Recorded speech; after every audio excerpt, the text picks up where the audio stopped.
There was a real specific way. I'm going to answer your question, but I'm also going to talk a little bit about that Rex taught us how to help a dog on a mark. The best way to do it, if you got a skilled somebody in the field, and if I say help or walk, I in the field want to read the dog's behavior, where they want to hunt. And I want to move contrary to where they want to hunt. I don't want to walk directly at the bird and teach them to run to the gun's feet. So if they're hunting angle back and deep, then I want to move opposite of the direction they are. Almost like if you're walking a field to pheasant hunt, I want the dog to respond, and I want to guide him and try to mold his hunt pattern more so that, okay, that's number one. But as far as if the dog isn't paying attention to that, and you want, then my first deal is to stand up. Stand up. And my dog's like, oh, okay, he's trying to help me. But if they stand up and they don't understand, then I'll holler, hey.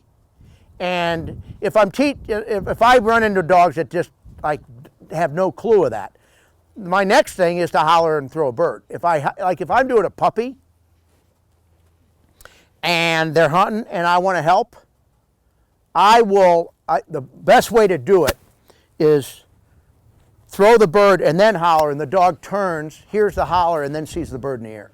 Now sometimes that's tricky to get right, but the hardest person when you're training puppies is the person throwing the birds, so I'm just saying, so there is a way to teach a dog to respond to gunner assistance without running right to the gunner's feet. That's what I try to avoid. And if you think about, hey, get their attention, the dog establishes a hunt, and he's starting to reference the gun. See, this is the one thing that I did a class with Stephen Durrance, and I said, all right, I got to ask you this, Stephen. I asked him before. I said, I know at the end of the day, all your guns are concealed. Do you start that way? Because I believe the artificial aspect of all of these sports is everything is in reference to one place that the bird is, a human being either launching or throwing a bird. Whether they're hiding behind a bush, the dogs know they're there. Once they learn how to reference the gun station in reference to the bird and use that and be smart about it, that's the first thing they need to learn. And then hide the guns. Teach them how to use all that information.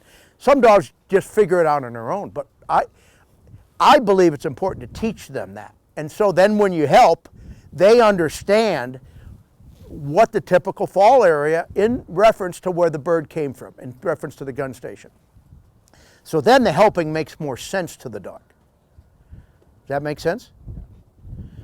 I would, whether you had them in white or they're just in black, but teach them how to figure that pattern out and be smart about how to use the gun and reference it to where the bird's likely to be.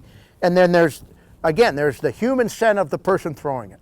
There's the bag of birds that are next to the human. There's the foot scent of the dogs that have previously run.